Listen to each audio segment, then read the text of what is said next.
May karakter sa Toy Story na nahulog sa tubig na yan. Dinala ko ang magnet ko para mag-magnet fishing at malaman kung totoo. Pero bago ang lahat, panoorin natin ang mga video na nakita ko online. Totoong Buzz Lightyear yan, malapit sa kotse. Pero di ko alam kung totoo talaga. Kasi sa susunod na video, tumatakbo siya papasok sa lungsod. Tapos umupo siya sa kotse niya. Ang bilis at kakaiba niya. Kotse ng Toy Story. Ang bilis ng kotse na to! Pagkatapos, nakita ito sa loob ng gubat. Nagmamaneho siya sa kalsada. Tingnan natin ang sumunod na nangyari.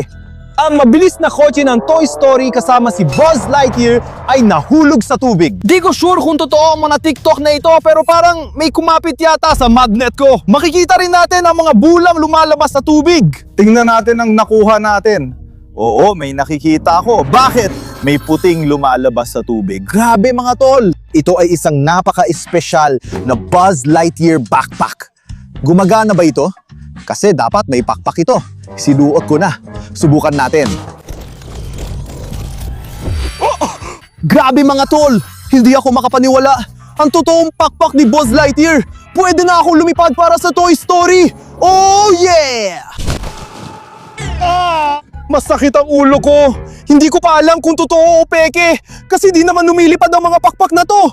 Baka si Buzz Lightyear ay nasa ilalim ng tubig. Kailangan pa nating mag-magnet fishing. Baka nandyan lang siya at kailangan niya ng tulong. Kaya kung si Buzz Lightyear ay nasa ilalim ng tubig, kailangan nating magmadali. Ang nakuha ko ay sobrang bigat. Parang buong kotse na ang hinihila palabas ng tubig. Oo, malapit nang lumabas ang kotse ng Toy Story. Nakikita ko na. Uy, kulay ube! Uy! Grabe mga pare! Yan ang hood ng kotse! At mukhang parehas na parehas ng disenyo kay Buzz Lightyear mula sa Toy Story. At naalala mo ba yung kotse na nakita natin sa simula ng video? Parehong-pareho yung hood ng kotse. Mukhang totoo nga. Kaya si Buzz Lightyear ay galing sa direksyong yon habang mabilis ang takbo papunta rito. At nahulog siya diretsyo sa tubig. Kaya kailangan natin mag-magnet fishing ngayon para matulungan siya. Baka patay na siya. Bilisan natin mga pare. Pero may duda pa rin ako kung totoo nga ito. Kailangan nating magmadali.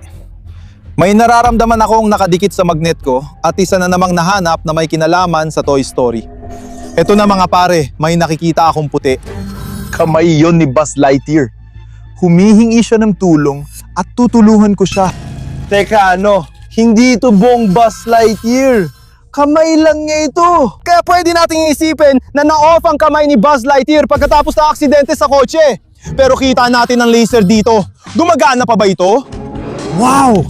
Ang sarap sa pakiramdam. Saktong-sakto ang sukat at kasya ito sa backpack ko, di ba? Para akong totoong Buzz Lightyear. Wow! Wow!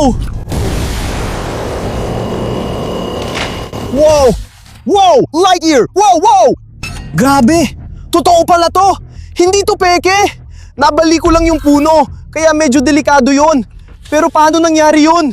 Hindi ko pa rin maintindihan. Nakikikita mo naman lahat sa sarili mong mata. Wild talaga. Ang dami namin nahanap na konektado sa Toy Story at kay Buzz Lightyear. Kung makita natin ang Buzz Lightyear scan, pwede rin natin makita si Buzz Lightyear sa ilalim ng tubig. Bilisan natin at ituloy ang paghahagis ng magnet para makahanap ng clue. Ano ba talagang nangyari roon? Nasa panganib pa ba si Buzz Lightyear? Tingnan natin kung ano pa ang mahahanap natin. Mukhang may lalabas na kulay berde. Grabe mga pare! Isa itong lilipad! Siyang napaka-creepy at napakasamang karakter! Sobrang delikado niya! Kaya baka si Lilipat ang may kasalanan sa aksidente ng kotse na yon. Baka konektado siya sa mga kotse ni Buzz Lightyear at kinuha niya ang kontrol. Gumagana na! Konektado na si Lilipat sa mga sistema ni Buzz Lightyear. Grabe! Ano kayang ibig sabihin nito? Tuloy tayong manood ng kasaysayan. Ano? Na-hack? Ano ang ibig sabihin nito? Na-hack si Buzz Lightyear, kaya nakuha nito ang kontrol kay Buzz Lightyear! Grabe ang creepy at delikado nito. Ano ang nangyari pagkatapos? Grabe! Ibig sabihin, natapos ang misyon!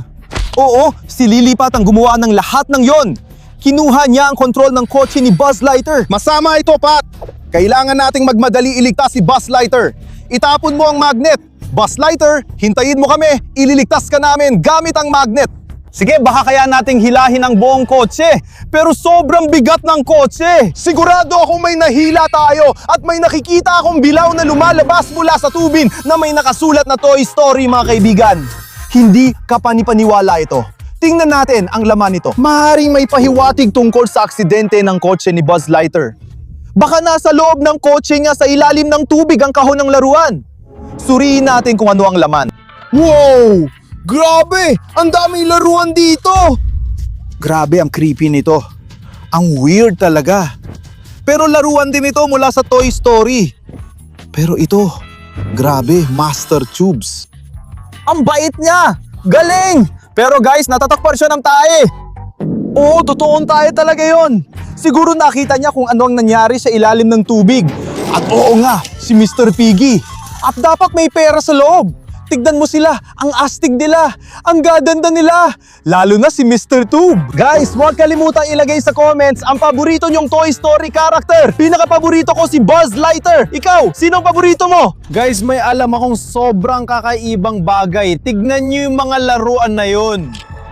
Maliit sila.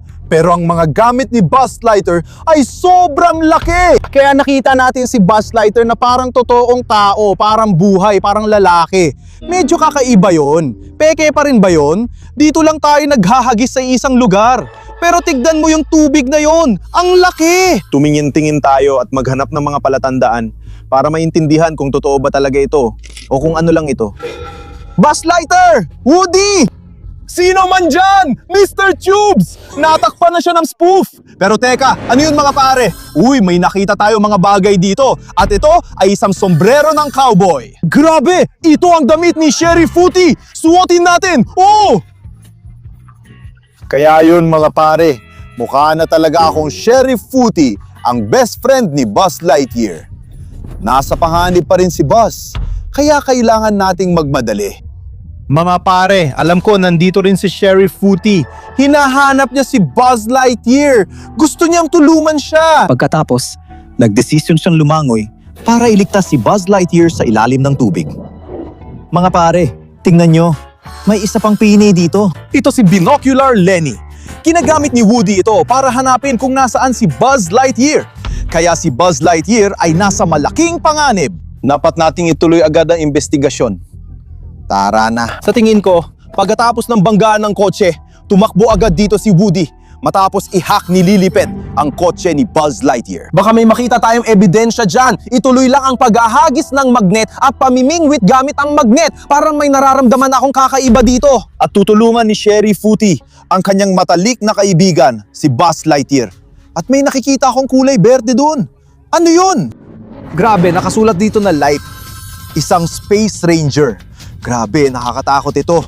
Ito ang harapang panel ni Buzz Lightyear. Naalis ito kay Buzz Lightyear matapos sa aksidente sa kotse. Grabe, ang totoong tanda ng Space Ranger. Ang totoong mga pindutan at ang ilaw dito. Yan ang pangunahing pahiwatig natin. Totoo ba lahat ito? Nandito ito sa harap, sa dibdib niya. Diyos ko, gumagana pa rin ito. Sandali, ano? Ano ang sinasabi ni Lilipat? Koneksyon. Koneksyon. Ibig sabihin, kumukonekta si Lilipat kay Buzz Lightyear para kontrolin siya. Tama ako. Tama ako. Si Lilipet ang nagdulot ng aksidente sa sasakyan na ito. Kailangan nating magmadali para iligtas si Buzz Lightyear. Diyos ko, bilis! Ihagis pa natin ang magnet para mailigtas si Buzz Lightyear sa Toy Story. Baka makita rin natin ang kanyang mabilis na sasakyan. May napapansin akong iba. May nakikita akong puting lumalabas sa tubig. Hindi mga pare, nakikita nyo ba yon? Ito ay bota ni Buzz Lightyear. Kita nyo ang mga wiring dito. Ang sama nito. Ang sama talaga. Nag-aalala talaga ako kay Buzz Lightyear kasi naiwan siya sa ilalim ng tubig. Ang sama talaga nito. Tignan nyo mga pare. Nakakita kami ng maraming bagay na konektado kay Buzz Lightyear. Sunog at magkakahiwa-hiwalay matapos ang aksidente ng kotse dahil sa impact ng tubig sa ilalim. Hindi ko alam kung maliligtas pa natin siya pero hindi tayo dapat sumuko. Kailangan nating ipagpatuloy ang magnet fishing at patuloy ihadis ang magnet. Baka may pag-asa pa. At baka maintindihan natin ng buo kung ano ang nandito. Totoo ba lahat ito? O baka may mga senyales pa rin na peke ito? Uy, may nararamdaman ako. Sige, nandyan lang, lumalabas na mula sa tubig. Sandali, mga pare. Hindi, imposible. Yan ay si Buzz Lightyear. Hindi. Yan ay ulo ni Buzz Lightyear. Hindi, pero medyo kakaiba ito. Parang plastic. Pero ayos lang kasi, si Buzz Lightyear ay gawa sa plastic lahat. Laruan siya, talaga. Pero kung laruan siya, dapat buhay siya. Kung laruan siya, dapat maniit siya tulad ng mga nakita nating laruan dati. Di ba? Uy, yung QR code. Iscan natin. Baka may malaman tayo. Kaya buksan natin ang camera at iscan natin itong kakaibang QR code sa likod ng ulo ni Buzz Lightyear. Ganito natin gawin.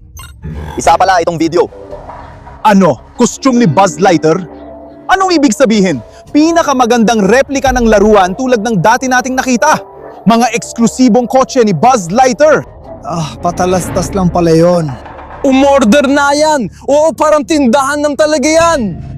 Grabe! Itong QR code na to ay dadalhin ka sa Toy Story Exclusive Shop kung saan pwede kang bumili ng mga costume ng kotse at mga replika ng laruan mula sa Toy Story! Ngayon, alam na ni Sheriff Fury ang lahat.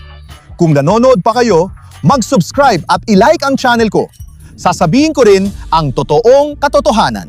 Makita natin ang kotse sa simula ng video. Totoong exclusive na kotse yon na binili lang online. Tapos nakakita kami ng maraming laruan mula sa Toy Story, gaya ng Master Tubes, iba't ibang klase ng laruan, pati na rin ito. Nakakatakot at kakaiba talaga ito, di ba? Tapos nakita rin namin ang buong costume. Ito ay costume lang na binili ng isang mayaman at kakaibang lalaki.